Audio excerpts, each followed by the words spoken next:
Hello students, now this is the fourth part of our same lesson, that is the second lesson of history, colonization of India from trade to territory.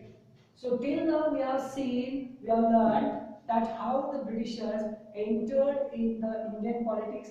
Means in the beginning they came in our country only as a trader, but slowly they interfere with the Indian politics. Then, after the winning of the two wars, that is the Battle of Plassey and the Battle of Buxar, they become very much powerful in India because actually the territory was under control of the Britishers after these two wars. They wanted to expand with their areas, and so they started to defeat the other areas in their surrounding. Almost they were looking for the control of the whole India. Only the Mysore and the Marathas were the powerful kingdom in those days in the south, but they defeated them also. And now they started to look after for the other kingdoms in India, and they applied the various policies. So in this part we are going to see the British expansion under the Lord Wellesley. So first of all we will see who was Lord Wellesley. He was a Governor General of India between 1798 to 1805. He annexed the Indian territories in the two ways, that is the subsidiary alliances and the direct war. These are the two policies he applied. So first, the subsidiary alliance. What was the subsidiary alliance? As per the subsidiary alliance, first a ruler had to destroy his own army, disband his own army, means that ruler was not allowed to keep his own army with him. Instead of that, he should accept the British army for the purpose of his own protection and maintain the British army in his kingdom after paying the salaries of the British army, and cede some territory to the company.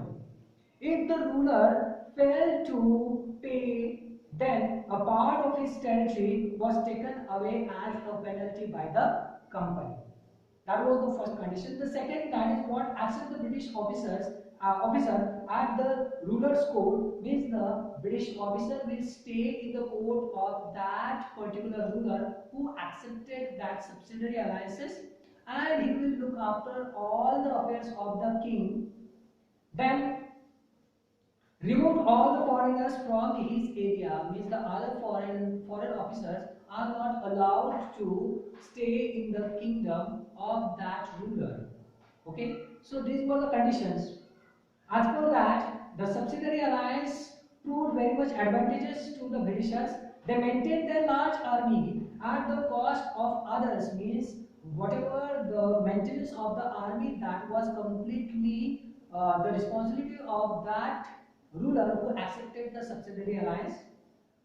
Then all the affairs of the kingdom directly came under control of the British. Means if the kingdom, if that ruler wanted to attack on the neighbors, then if they wanted to maintain the friendship with the others or the other negotiations, that should be done only after the permission of the company. So indirectly that ruler was under control of the Britishers, and the Britishers could be annex the kingdom of rulers at any point of time. That was also very important.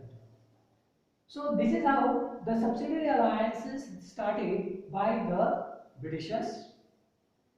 Then Afghanistan and the Sindh, this is the next point. Britishers were very much interested to keep the control on the Afghanistan and the Sindh. Why? Because in 1830s, the British started interfering with the Afghanistan's internal affairs.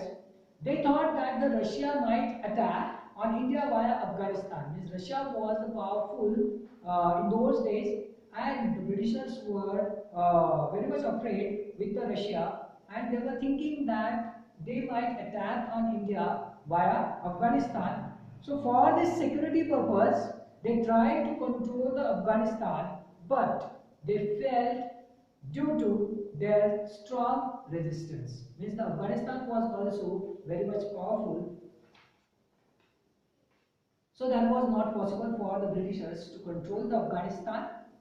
Then the next point, that is the British expansion under the Lord Dalhousie. He was a Governor General of India between 1848 to 1856. The very important policy he applied, that was the doctrine of lapse.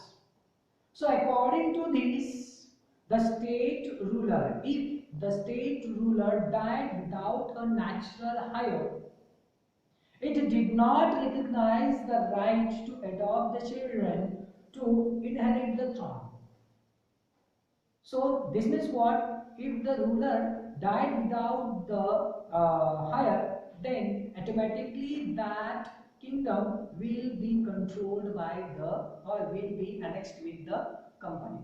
Why? Because the ruler, they accepted the subsidiary alliances and they are not having any more right to continue with their kingdom.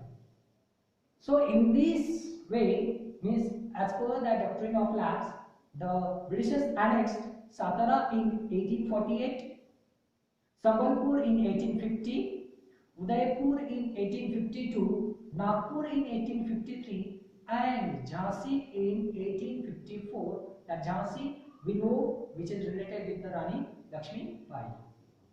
Then, so this is how the almost the whole India was now under control of the Britishers, and they administrate the whole India. So how they successfully they administrate the country, we'll see with the administrative structure of the Britishers.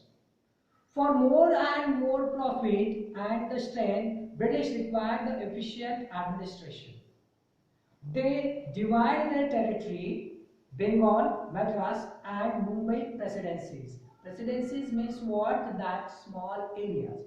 Means the large country, it was divided into the three parts, and the head of these provinces were called as a Governor General. Then again, these presidencies were divided into district, that the district was looked after, or the head of the district was called as a collector, and the responsibility of the collector to collect the revenue, maintain the law and order in that area. Again, the civil services started by Lord Cornwallis. Civil servants were appointed through the competitive exams held in London. Means in those days, the competitive exams were started to be arranged by the Britishers. Nowadays also we are doing the same, that is the competitive exams like the MPSC, UPSC, that is also the part of that. So the civil servants were appointed in with the passing of that exams, competitive exams. Satyendranath Tagore, he was the brother of Rabindranath Tagore. He was the first Indian to join the Indian Civil Service, that is ICS. Now, the next point, that is the judiciary. Before Britishers, there was no any uniformity in the Indian judiciary. Means the laws were not applied uniquely to all the areas. The various kingdoms were applying the various rules and regulations. From 1772, British introduced the new system. Means as the country was under control of the Britishers, they introduced with the new judiciary in India. They divided the Indian judiciary into two courts, that is the criminal court and the civil court. They studied also the Hindu and the Muslim laws, and finally in 1883 a law commission was set up to codify the Indian laws. Means they compiled all these Hindus and the Muslim laws in one book, and This led to the IPC, that is Indian Penal Code. So this is how the whole India was under control of the Britishers. They started to maintain the country with the efficient administrative structure in India. They also formed their own army for the purpose of their protection and to maintain the law and order in India, and all that was only with the help of the Indian people. So the traders now become the actual power of a country. Thank you.